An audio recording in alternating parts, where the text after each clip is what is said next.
Bonjour tout le monde, mon nom est Robert Gauthier et puis bienvenue au réseau qui s'appelle Lumière sur la prophétie biblique. On a entrepris l'étude du prophète Daniel. On est un peu dans l'introduction là. Il reste une vidéo, celle d'aujourd'hui, puis celle de la semaine prochaine. Ces deux vidéos-là sont, à ma pensée à moi, là, sont tellement importantes.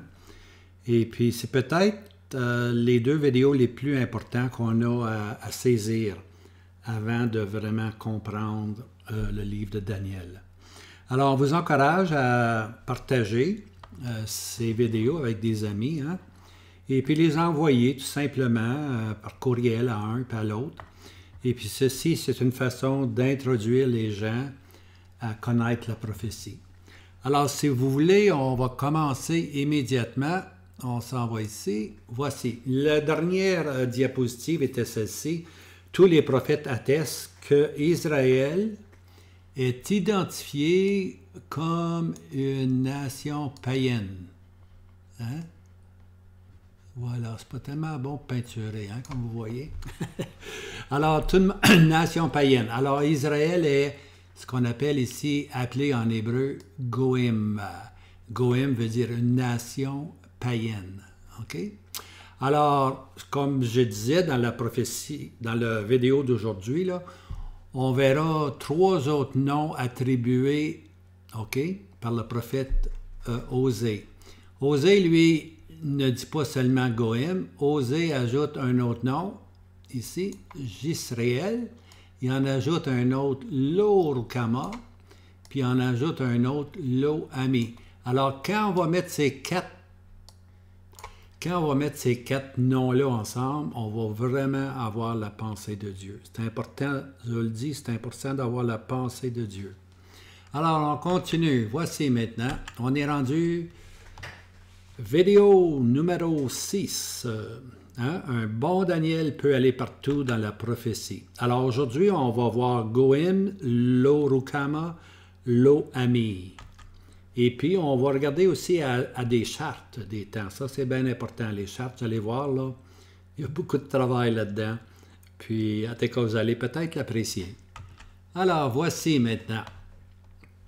Voici une femme qui pointe son front ici. Là, on le voit ici, elle pointe son front.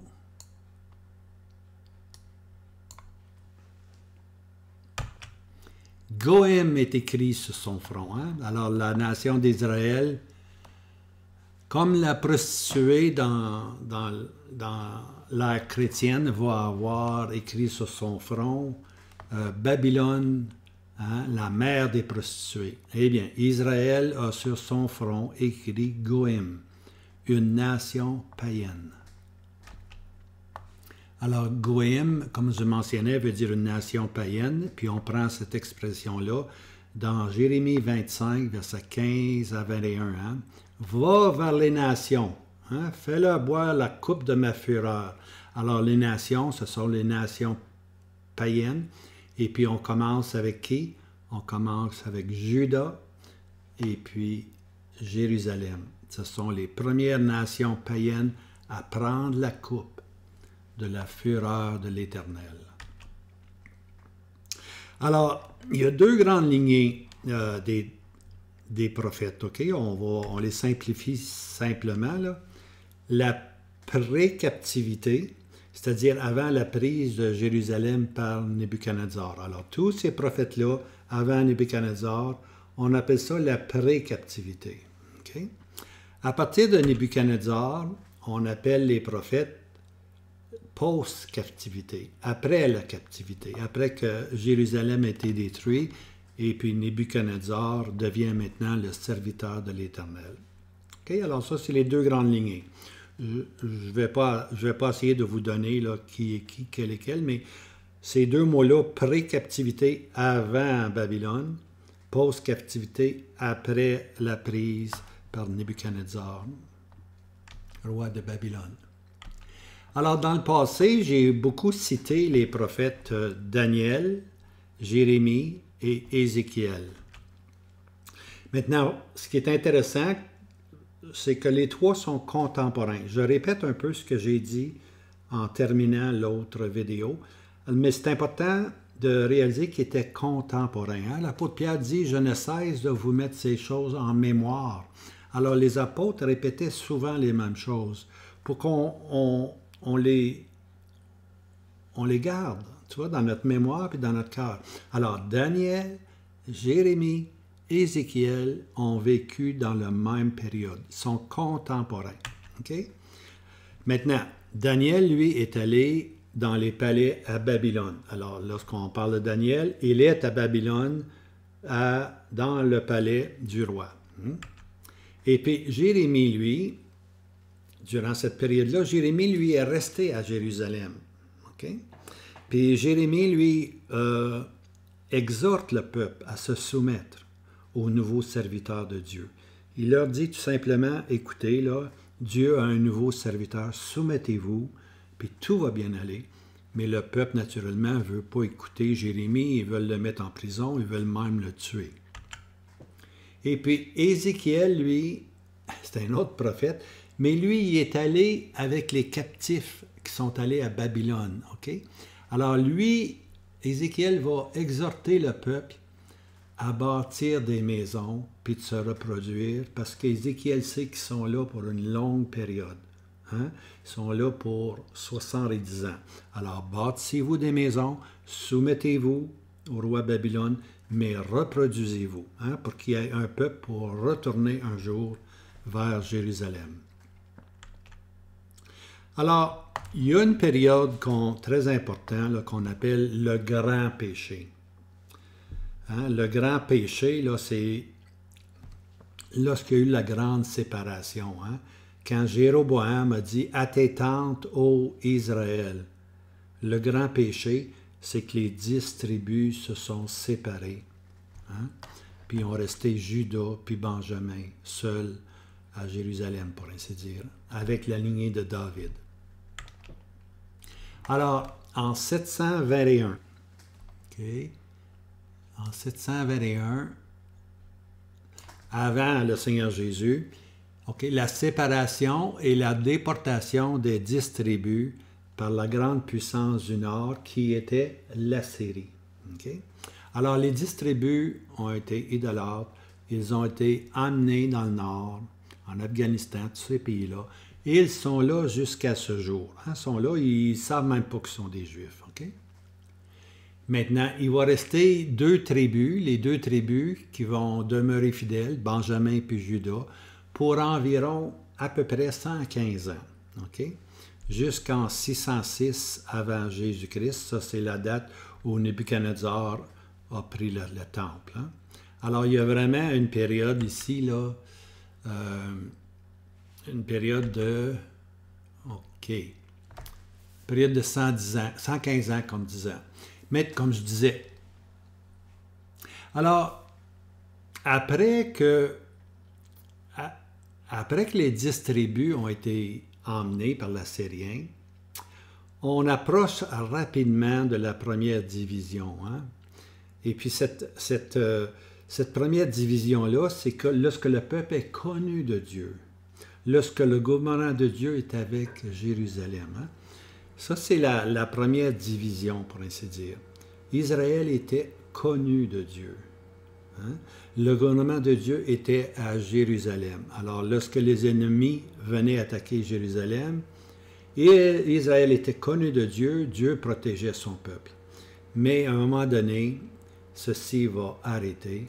Et puis lorsque Nebuchadnezzar va venir, le peuple va perdre ce cachet comme étant connu de Dieu.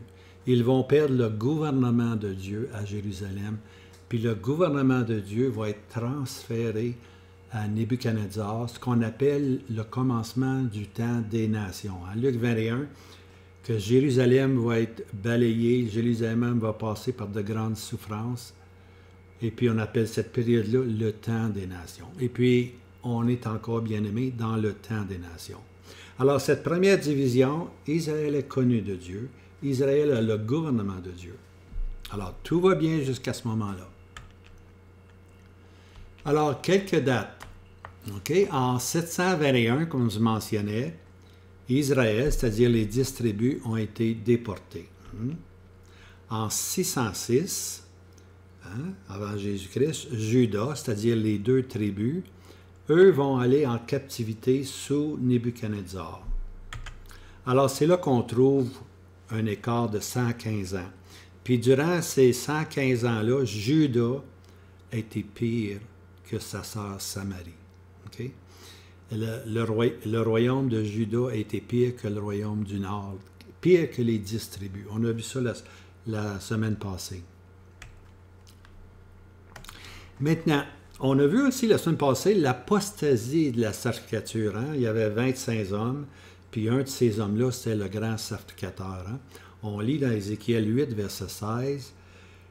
« Puis il me fit entrer dans le parvis intérieur de la maison de l'Éternel, et voici, à l'entrée du temple de l'Éternel, entre le portique et l'autel, environ 25 hommes, le dos tourné vers le temple d'Israël. » Habituellement, on ne tournait pas le dos au temple d'Israël. D'ailleurs, on rentrait vers le temple, puis souvent, on reculait sur nos pas. On ne faisait jamais dos au temple de l'Éternel, tu vois? Du moins les sacrificateurs qui entraient. Mais ici, on voit que ces 25 hommes, les 25 sacrificateurs, la classe des 24, vous vous rappelez, j'ai parlé des anciens, les 24 classes des sacrificateurs, les chefs, plus le grand sacrificateur, ça donnait 25 hommes. Eux ont leur face tournée vers l'Orient, vers l'Est. Puis c'est là que le soleil se lève, vers l'Est. Et ils se prosternaient vers l'Orient devant le soleil. Alors, ils font dos au temple, face au soleil. Ils adorent le soleil. Ça, c'est l'apostasie de la sacrificature. Au lieu d'honorer le seul vrai Dieu, maintenant, ils sont rendus idolâtres. Toute la sacrificature est rendue idolâtre. C'est l'apostasie. En passant, apostasie veut simplement dire le rejet de toute vérité, pour ainsi dire. Alors, la vérité de la sacrificature, elle est complètement mise de côté. Et puis, ils adorent maintenant le soleil. Maintenant, il y a aussi une autre étape où on voit 25 hommes. Okay? Maintenant, dans ces 25 hommes, ce n'est pas le même groupe. Un, c'est chapitre 8 d'Ézéchiel, puis l'autre, c'est chapitre 11 d'Ézéchiel. Maintenant, je suis rendu au chapitre, on a vu le chapitre 8, l'apostasie de la sacrificature. Maintenant, dans le chapitre 11, on voit un nouveau 25 hommes. Ici, c'est l'apostasie des princes, les leaders, les chefs. Non seulement la sacrificature a manqué, mais aussi le leadership a aussi manqué. On lit ceci dans Ézéchiel 11, verset 1. « Et l'Esprit m'éleva et me transporta à la porte orientale de la maison de l'Éternel, qui regarde vers l'Orient. » Encore là. « Et voici à l'entrée de la porte 25 hommes. Et je vis au milieu d'eux Joasia, fils d'Azur, et Pélatia, fils de Bénaï, prince du peuple. » Alors, les 25 hommes ici sont les princes du peuple. Ils ont, eux aussi, on regarde vers le soleil, pour ainsi dire. Ézéchiel 11, verset 2, le verset suivant. « Il me dit, fils d'homme, ce sont-ils les hommes qui méditent l'iniquité et qui donnent de mauvais conseils dans cette ville? » Alors, les chefs, c'est ceux qui conseillaient le roi. Comme ces 25 hommes-là conseillaient Sédécia, ouais. Et puis lui donnaient des mauvais conseils. Au lieu de dire de se soumettre au roi de Babylone, il disait le contraire, « Révolte-toi, tourne-toi vers l'Égypte, l'Égypte va venir nous aider. » Alors, il donnait des mauvais conseils. Alors, c'est l'apostasie maintenant des princes. Et puis, qu'est-ce qui va arriver? Bien, on va regarder ici maintenant là, que la gloire qui était dans le temple de Dieu va partir. On se rappelle, la dernière fois, j'ai parlé d'un petit trou que le prophète Ézéchiel est appelé à regarder. Il dit, regarde dans le trou. Puis là, il regarde dans le trou, puis là, il brise le trou, puis là, il voit une porte, puis là, il rentre. Alors, le premier mouvement de la gloire, c'est que la gloire s'en va. La gloire part du lieu très saint, puis elle vient sur le seuil du temple, pour ainsi dire. Hein.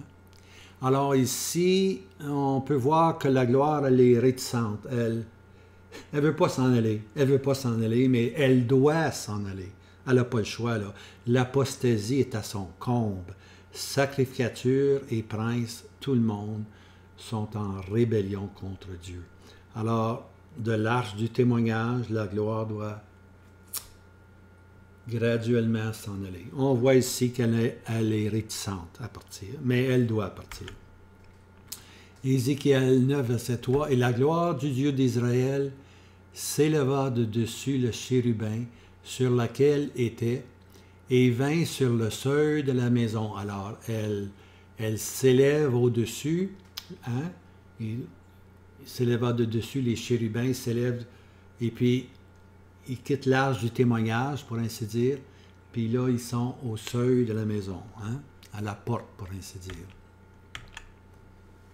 Le deuxième mouvement, c'est dans Ézéchiel 10, verset 18. « Et la gloire de l'Éternel sortit de dessus le seuil de la maison et se tint au-dessus des chérubins. Alors là, maintenant, elle quitte le seuil de la maison. Et puis le troisième mouvement, Ézéchiel 11, verset 23. « Et la gloire de l'Éternel monta au milieu de la ville. » Hein? Elle quitte le seuil, elle part de l'arche du témoignage, elle va sur le seuil du temple. Et puis maintenant, elle va jusqu'au milieu de la ville. Et puis finalement, elle se tint sur la montagne qui est à l'orient de la ville. Entre mots, elle se tint sur la montagne des Oliviers. Et puis, oups, elle disparaît. Elle disparaît. Elle n'est jamais revenue, mais elle va revenir lorsque le Seigneur Jésus mettra les pieds sur la montagne des Oliviers. Hein? Alors la gloire va revenir. Pour le moment, la gloire est partie. Alors, comme je disais, elle est partie, la gloire mettra à nouveau son pied sur la montagne des Oliviers dans la personne du Christ. Hein? Zacharie 14, verset 4, hein? Quand il met ses pieds sur la montagne des Oliviers. Alors, voici les trois étapes. Ça, c'est important ici, du peuple d'Israël. La première étape, comme je disais, jusqu'à Nebuchadnezzar, la nation est connue de Dieu. Le trône et le gouvernement de Dieu est à Jérusalem. De là, il juge la terre entière. Ça, c'est la première étape. La deuxième étape, c'est lorsque Nebuchadnezzar arrive. La nation, maintenant, elle est méconnue de Dieu. Elle était connue, elle est présentement méconnue de Dieu. Hein? Le trône est transféré au nouveau serviteur, Nebuchadnezzar. C'est là, si vous voulez compter, si vous avez la chronologie de la période du temps des nations, elle commence là. Okay? Quand Nebuchadnezzar a pris le trône de Jérusalem, lorsqu'il a saisi Jérusalem, on peut commencer à compter le temps des nations. Et puis, on est rendu 2000 ans plus tard, plus que ça, 2600 ans peut-être plus tard. On est encore dans le temps des nations, bien aimés. Hein? Puis le temps des nations va se terminer quand? Quand Babylone, hein? Quand Babylone politique ou civile, avec le faux prophète qui est l'Antichrist, lorsque les deux vont être jetés vivants dans les temps des feux, cloc, on arrête le temps des nations. Il va rester maintenant les nations de l'Ouest. Hein? Ça, c'est une autre histoire, les nations de l'Ouest. Okay? Excusez-moi, les nations de l'Est. Les ennemis qui étaient là à l'origine, lorsque Israël était connu de Dieu. Okay? Alors, Israël était connu de Dieu, Nebuchadnezzar arrive, la nation est méconnue de Dieu, et puis finalement, la troisième étape, c'est lorsque la nation va se tourner vers le crucifié. À ce moment-là, la nation va être à nouveau reconnue de Dieu. Hein? Dieu va pouvoir dire, tu n'es plus Goïm, tu es maintenant mon peuple. Tu n'es plus une nation païenne. Ils vont avoir passé par la grande tribulation. Ils vont être restaurés au Seigneur Jésus.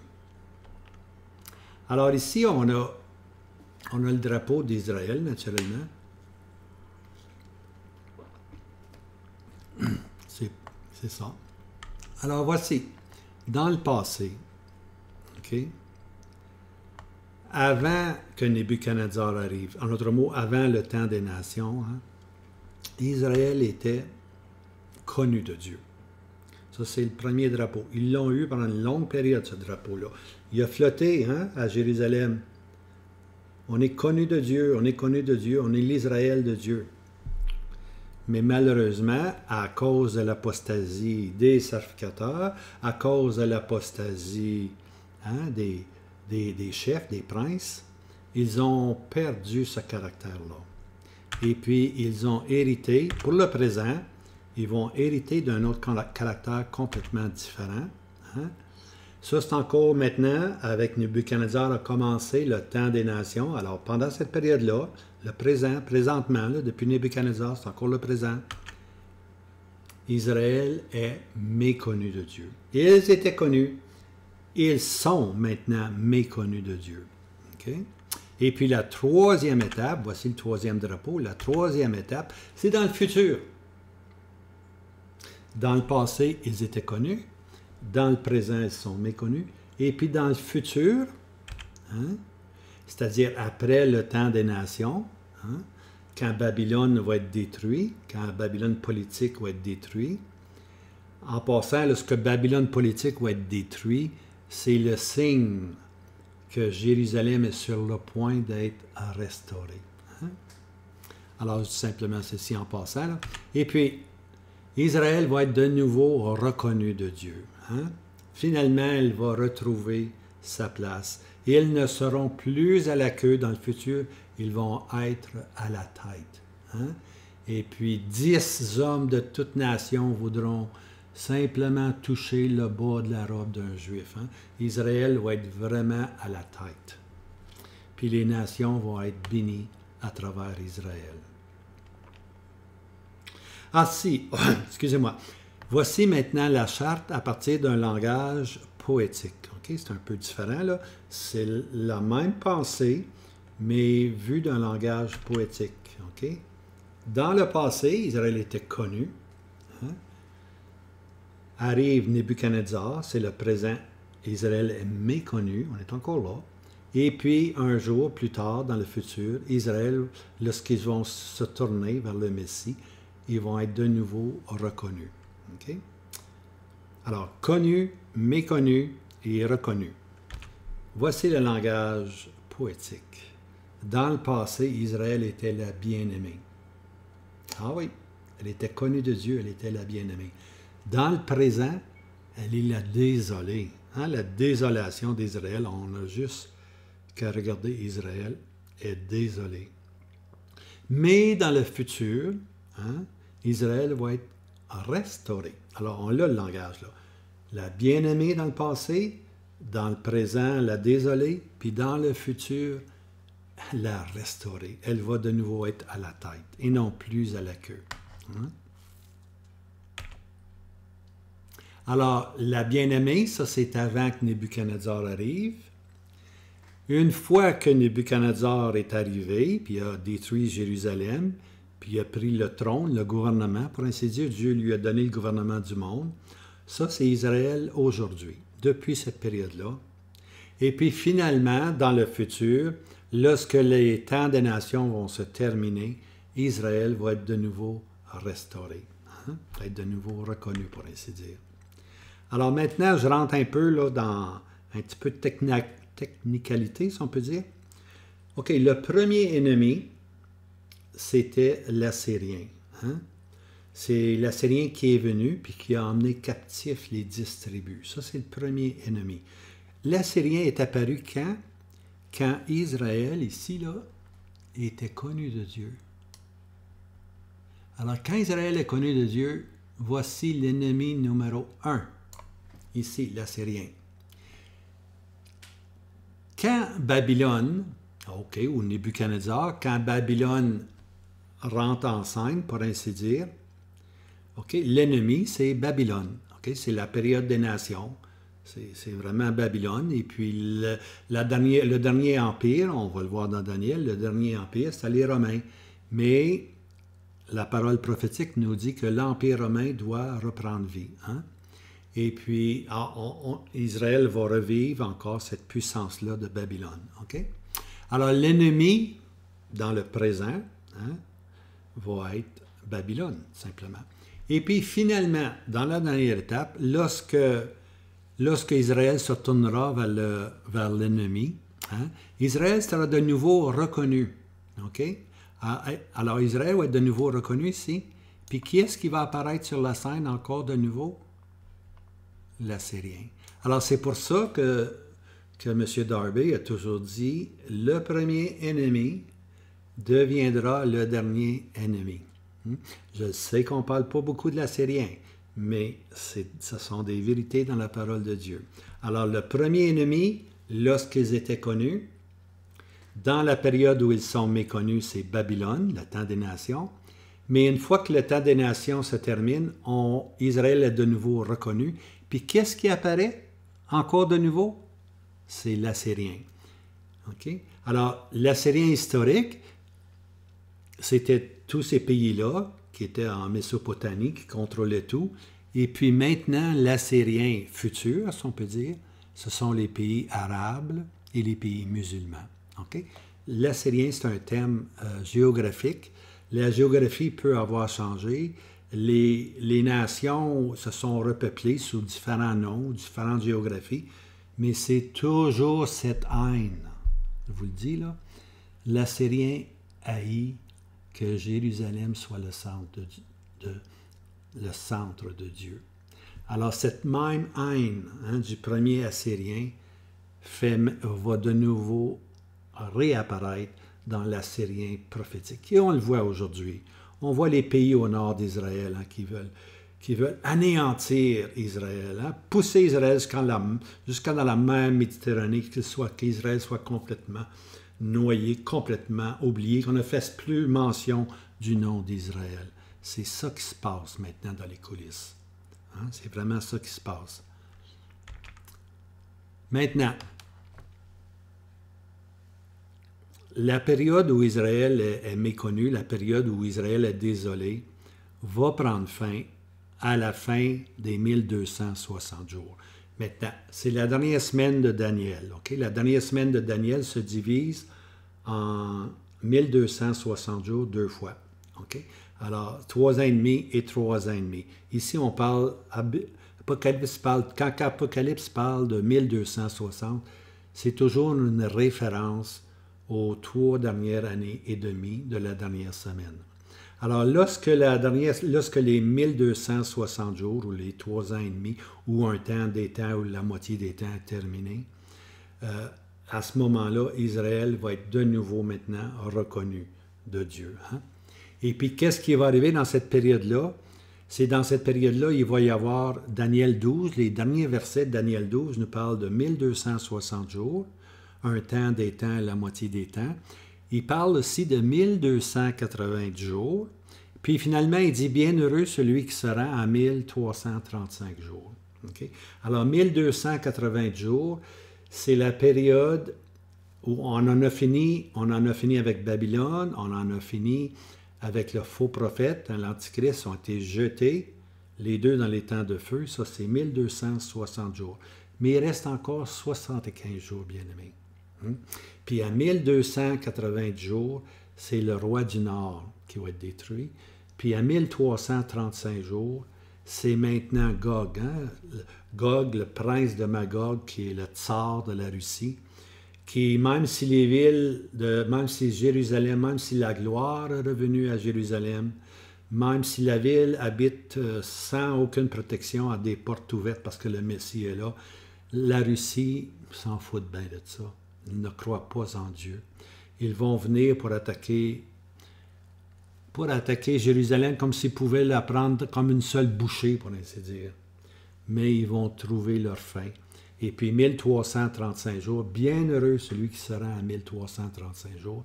1335 jours, bien-aimé, c'est le millénium, le règne de 1000 ans. Alors, juste avant le règne de 1000 ans, Gog et Magog seront détruits par le Seigneur de gloire. Alors ça, c'est un peu un aperçu. Maintenant, pour vraiment qu'on comprenne le cœur de Dieu. C'est important de comprendre les sentiments du cœur de Dieu, OK? Et puis, lorsqu'on est serviteur, il faut rentrer dans les circonstances du peuple. Hein? D'ailleurs, dans l'Ancien Testament, lorsqu'on parle des sacrificateurs, les sacrificateurs devaient manger, ils avaient le droit de manger, ou ils devaient plutôt manger, lorsqu'il y avait un sacrifice pour le péché. Les sacrificateurs devaient manger le sacrifice pour le péché. En d'autres mots, ils s'identifiaient, ils s'associaient à la chute de l'individu. Ils étaient des sacrificateurs capables de sympathiser, pour ainsi dire. Puis lorsque quelqu'un tombait, ils mangeaient le sacrifice pour le péché, mais en même temps, ils réalisaient qu'eux aussi pouvaient tomber dans la même chose. Okay? Alors, ils sympathisaient.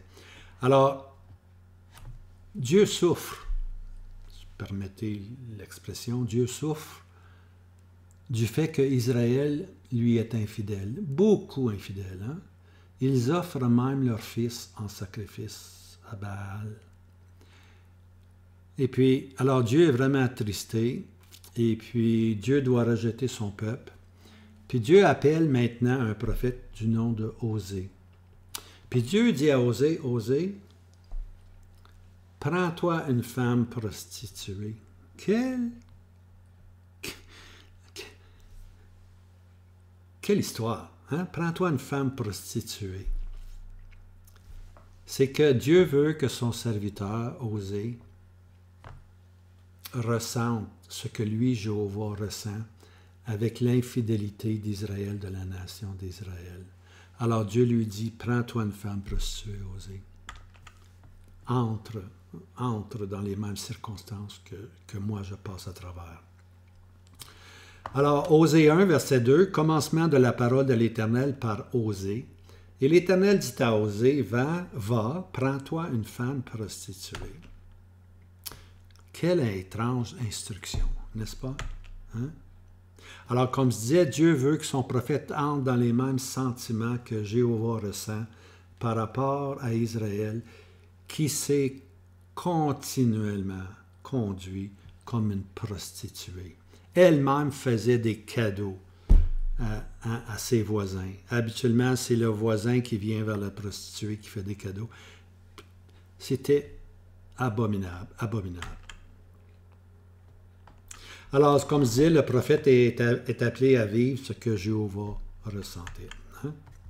Alors, les noms des enfants d'Osée nous donnent vraiment à comprendre Israël aujourd'hui. On va voir qu'Osée est allé vers sa femme à 3 moments, et puis elle a eu des enfants. Et puis ces enfants-là, la terminologie ou le nom des enfants représente Israël aujourd'hui. Israël méconnu de Dieu. Okay? Alors voici. Alors son épouse s'appelle Gomère. Elle lui enfante un fils. Osée 1, verset 4. Et l'Éternel lui dit, appelle son nom Jisraël. Ce nom signifie « je sème » ou « je te sèmerai » ou « je te parsèmerai ». Hein? Je vais vous envoyer par tous les vents. Alors, on prend la terminologie de Jisraël parce qu'au chapitre 2, verset 22, il y a une note de M. Darby au bas de la page qui dit « Dieu sème ». « Je te sèmerai, je te parsèmerai. Je vais t'envoyer parmi toutes les nations. » Ça, c'est le nom du premier fils. Alors la nation d'Israël sera parsemée et dispersée à travers le monde. Alors la nation a un nom écrit sur son front, Jisraël, Dieu sème. Hein? Osée 1, verset 4 et 2, 2. Maintenant, il va avoir une fille de Gomère. Alors Gomère, son épouse, lui enfante maintenant une fille. Et Osée, au verset 6, et elle conçut encore et enfanta une fille, et il lui dit, appelle son nom Louroukama, car je ne ferai plus miséricorde à la maison d'Israël pour leur pardonner encore. Pour leur pardonner encore. Pour le moment, Dieu ne peut pas pardonner son peuple. Hein? Alors Dieu dit, je vous sèmerai, mais aussi je vais vous disperser. Je n'aurai plus de miséricorde. Hein? L'eau veut dire pas. Rukama veut dire miséricorde. Je ne ferai plus miséricorde à la maison d'Israël. Je ne ferai plus miséricorde à la maison d'Israël. C'est clair? Dieu dit, c'en est fini pour le moment. Okay? Alors, non seulement Jéhovah allait parsemer le peuple, mais ne lui accordera plus de miséricorde. Alors, voici maintenant sur son front l'Urukama. Hein? Plus de miséricorde. Ça, c'est la nation d'Israël aujourd'hui. Parsemé, plus de miséricorde. Et puis finalement, il va y avoir un troisième fils qui va venir. Puis Gomer, maintenant, lui donne un fils. On lit au verset 8. Et elle sèvera l'Urukama, et elle conçut et enfanta un fils. Au verset 9. Et elle dit, appelle son nom Lo-Ami, car vous n'êtes pas mon peuple, et je ne serai pas avec vous. Lo-Ami, pas mon peuple. Hein? Lo veut dire pas, ami veut dire mon peuple. Hein? Vous n'êtes pas mon peuple. Je vous parsème, je ne vous donne plus de miséricorde, puis je ne vous reconnais plus comme étant mon peuple. Lo-Ami veut dire pas mon peuple. En résumé, Israël est parsemé, elle est sans miséricorde, puis elle n'est plus appelée le peuple de Dieu. Elle ne sera plus le peuple de Dieu. Ça, bien aimé, c'est la façon biblique de comprendre Israël aujourd'hui. Elle était connue de Dieu, elle devient méconnue de Dieu, hein, avec Nebuchadnezzar, mais un jour, dans le futur, elle sera de nouveau reconnue de Dieu. Mais dans le présent, elle est Lo-Ami, pas mon peuple. C'est la seule façon de comprendre Israël. Israël, présentement, est une nation païenne, elle est Goïm, elle n'est pas le peuple de Dieu. Alors, sur son front, Lo-Ami, plus mon peuple. Alors, voici un résumé à long terme. On va dans le chapitre 3 maintenant, chapitre 3 de Osée. Car les fils d'Israël resteront beaucoup de jours. Beaucoup de jours. Une expression qui veut dire 2500 ans peut-être. Hein? Beaucoup de jours. Sans roi, sans prince, sans sacrifice, sans statut, sans éphod, ni téraphim. Quel résumé dans une phrase de l'historique depuis 2500 ans de la nation d'Israël, à partir de Nebuchadnezzar, bien-aimé. On résume tout ça dans un verset, un tout petit verset. Hein? Aucun roi, ben non, elle n'a aucun roi présentement. Aucun prince, il n'y a personne qui aspire à la royauté, il n'y a personne qui se présente comme étant le fils de David, impossible pour le moment. Plus de temple, on n'a même plus de temple pour offrir des sacrifices. Hein? Et puis, elle est sans statut, c'est-à-dire qu'elle n'est plus idolâtre, publiquement, elle n'est plus idolâtre. Et puis, sans éphod, éphod, c'est l'habit du sacrificateur, hein, pour représenter le peuple devant Dieu. Ils n'ont aucune représentation, pour ainsi dire. Et puis, les téraphins, ça, c'est les petites statues. Hein? Alors, ils ne sont pas idolâtres dans les grosses statues, puis ils ne sont pas idolâtres dans les petites statues. Alors, ça, c'est pendant beaucoup de jours. Ça, c'est la période d'aujourd'hui, bien-aimés. On est encore dans cette période-là. Maintenant, voici une nouvelle charte selon Osée. Alors, on se rappelle, le passé, Israël était connu, le gouvernement de Dieu était avec Israël. Dans le présent, le gouvernement a été transféré, le trône a été transféré aux nations dans la personne de Nebuchadnezzar, mon serviteur. Durant cette période-là, le peuple est méconnu. Et puis dans le futur, le peuple va être reconnu. Hein? Vous allez vous habituer à ce langage-là, connu, méconnu, reconnu, mais c'est un langage simpliste, mais réaliste. Okay? Alors, mais ça résume très bien la situation. Hein? Dans le passé, la bien-aimée, dans le présent, la désolée, puis dans le futur, la restaurée. Alors, Dieu dit, ça c'est le langage maintenant de Osée. Dans le passé, Dieu pouvait dire « mon peuple ». lorsque Israël était connu de Dieu. Dans le présent, à partir de Nebuchadnezzar, Israël est méconnu. Dieu dit Lo-Ami, plus mon peuple. Hein? Et puis dans le futur, lorsqu'Israël va être restauré, Dieu va dire Ami, mon peuple. Alors voici les trois mots. Ami, qui veut dire mon peuple. Lo-Ami, pas mon peuple, ça c'est le présent. Hein? Et puis finalement, lorsqu'ils vont être restaurés, ils vont de nouveau être reconnus de Dieu.